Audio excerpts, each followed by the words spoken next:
And it all bears repeating. Thank you all so much. You guys rock. This is a major, major moment for the parallel economy, for independent films, and for pushing back on the woke establishment. Jim Caviezel thriller Sound of Freedom knocks Insidious from the #1 spot Monday. That's right. Ladies and gentlemen, Sound of Freedom was #1. There it is. All the naysayers, all the anger, all the lies, all the manipulations wasn't enough to stop your push for something you believed in. So as I said, it bears repeating. I want to make sure for anybody who doesn't know or didn't hear what I've had to say and what others have had to say, gets the general gist of the importance of this film before we get into the big news about it. And we've got a response from the filmmakers to the people calling it QAnon and insulting it. The first thing is, it's a great movie. Seriously, it is a good movie. It will, you know, I watch movies all the time. Every night I'm watching a different movie or different show or something. And very rarely am I moved emotionally. The intro to this film is one of the most powerful. You will feel. I'll tell you that. It is moving. I loved it. I thought it was a fantastic film. I was enthralled the whole time, sitting there on the edge of my seat. A fantastic film. That's the first reason you should go see it. The second reason is that it matters. It's about child trafficking. It's based on a true story. It's made by an independent studio that are trying to highlight a very, very important real world issue, which leads us into the third most important reason to go see this. We need to support studios that are outside of the establishment and Hollywood so that there is political and cultural market competition. And this is the biggest victory yet. It is not a religious film. It is not faith-based. It is a regular movie, but they're attacking it in this way because they're trying to otherize it. They want regular people to be like, I don't want to go see a Christian movie, but it's not. It's just a law enforcement movie. You know, I tell people, like, you ever watch Law and Order SVU? Watch this movie. It's like that, but 10 times better. It is about law enforcement trying to rescue kids. And SVU has been on the air for like 20 some years. I don't know if it's still on the air. I think it is. But it's been on the air for decades. People love that stuff. So when I see this film, I'm like, this is awesome. It hits the nail on the head. Real world important issue. Independent studio. That's why we should support it. And of course, the media comes after it because they're creepy. And I think maybe because many of them have strange predilections for children. Yahoo Entertainment says Sony Stage 6 Films, Blumhouse's Insidious, may have stolen #1 from Indiana Jones at the weekend box office, but Angel Studios' Sound of Freedom won Monday with $4 million. Take a look at this. They say Red Door was second with $3.5 million at 3,188 locations. Guess what? Sound of Freedom is at, I think, around 2,600 locations. So less locations, more money, #1. Man, read it and weep industry. They say many are amazed by Sound of Freedom as an indie film from an indie distributor breaking through the box office. Ticket sales have been fueled by right-wing groups, and Angel Studios has stoked its faith-based core base, blah, blah, blah. Let me tell you something. I am not Christian, and I am not conservative. I, for the most part, am anti-establishment. That's really what unites me with many other individuals. The corporate, multinational oligopoly is trash, and they've got revolving door policies with the government. It is hilarious to see that as more and more people start to wake up to the corruption of the machine, regardless of their political views, they just call all of it right-wing groups. Okay. If by right-wing you mean anti-establishment, so you're getting pro-choice individuals, fine. Call it whatever you want. It's not working.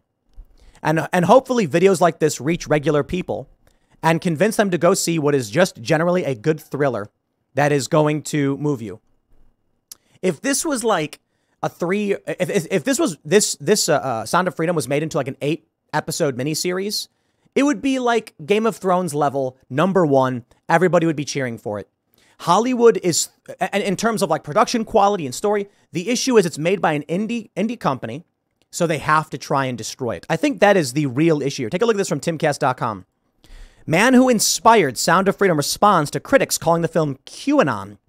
It's embarrassing and frankly grotesque. The funny thing is the film was made before the Q internet stuff was actually going on. But it was blocked. They couldn't release it. Tim Ballard, the focal point of the indie film Sound of Freedom, hit back at critics, panning the movie as a QAnon film. Sound of Freedom is inspired by Ballard's experience rescuing trafficked children through Operation Underground Railroad, which Ballard founded in 2013. The film depicts his previous work with the Department of Homeland Security on the International Crimes Against Children Task Force and a subsequent 2014 sting operation with the OUR. I believe it's the Operation Underground Railroad in Cartagena, Colombia. Dude, it is awesome, this movie. And there's real world footage like in the credits in the intro. Ballard formed OUR out of frustration with the DHS's efforts to rescue trafficked children in foreign nations. Ballard responded to a critic during a Monday appearance on Fox and Friends. Host Brian Kilmeade played a clip from a Friday CNN segment in which author Mike Rothschild referred to the film's creation as a result of a moral panic. Quote, "They're created out of bogus stats. They're created out of fear. With something like Sound of Freedom, it specifically is looking at QAnon concepts of these child trafficking rings that are run by these high-level elites, and only people like Tim Ballard or people like Jim Caviezel, and by extension, only people like the ticket buyer, can help bring these trafficking rings down. I think of the children that are really depicted in that film. I know what happened to them," Ballard said. "Those children were the subjects of child rape videos. Those children were being sold for sex. These people are nuts. These criticisms are insane. This film was made before QAnon. This issue has been going on for a long time. Epstein was arrested. Maxwell's in jail. And they're still trying to act like we don't know what these people were doing. But you know what? I'll tell you why they're scared. They're scared that client list is going to get out. The client list will be released, and oh boy, I wonder whose name is on that. I got no fear there. I'm just some dude who complains on the internet. I'm not some powerful politician who flew on a plane with someone like Epstein. Just some dude in his room complaining to a camera who has no problem saying, we know what Epstein was doing. It is not a conspiracy theory. It is a conspiracy fact. And so all of you who tried to shut that down, who are now screaming in panic and fear, saying, no, we can't let anybody look into this, makes me wonder about where you were. You ever go to a party on a private island? Makes me wonder. Now, I don't know who was involved because they won't release the client list, but Maxwell is in jail. So I can only assume there are many powerful interests that are terrified of what will come out if that list is released.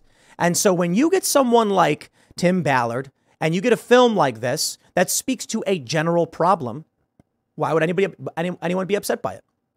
Everyone should agree. It's a good film. It's a good thing that people are calling this out. But boy, are they scared, aren't they? Let me tell you about some of the issues we're seeing. Take a look at this. Sound of Freedom viewers forced to evacuate movie theater video shows. Now, I don't know why.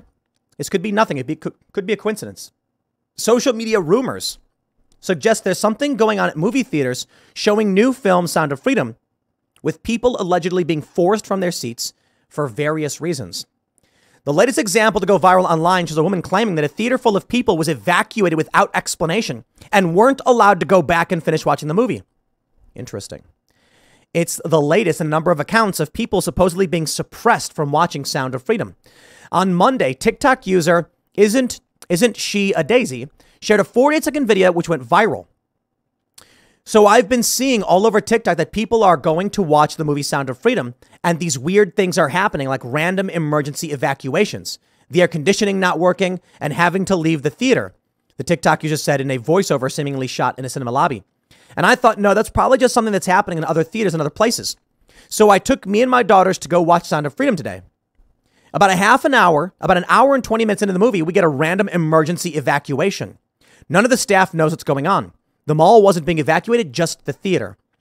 The TikTok user says she got her money refunded with no explanation, adding, but I guess you can call me a conspiracy theorist. Fact. That money refund, it ain't going to those final numbers. It makes you wonder, doesn't it? There's no clear indicators the video was shot recently, nor any evidence that it was shot during Sound of Freedom. So maybe it's people lying on the internet, for real, trying to jump up viral stories. But you know what? The only thing that matters is whether it's true or not, you go see the movie. And I will say it. Maybe you don't care for the subject matter. Maybe you don't care for the viral whatever that's going on. Let's support the parallel economy. Why don't you guys also buy Anthem beef jerky? If you're into jerky, you know, I don't know, it's a food item, so talk to your doctor or whatever. Why don't you buy carnivore snacks is across the table. But these are snacks that I got on the Public Square app. That's what it's all about, baby. Download Public Square. You will find companies that share the values, traditional American values, family values, personal responsibility, meritocracy, etc. We don't all agree on every single issue, but I agree that market competition is the best way to improving this country. Political competition, cultural competition. I want to see this movie succeed. It's number one. It's number one. We did it. Is it a $1 billion film? No, come on. It's an indie thriller. It's not a blockbuster, superhero flick or something like that. But the virality, it's freaking them out. The powers that be who are running these big media studios and these marketing companies know that they're losing touch. And new competition is emerging. It's going to shatter their monopoly. Let's make more of this. Let's see more movies succeed. Dude, right on Jim Caviezel, Tim Ballard, Angel Studios. Slam dunk on this one. Don't let anybody hold you back. Go see this film. I'll leave it there. Next segment's coming up at 6 p.m. on the channel. Thanks for hanging out, and I'll see you all then.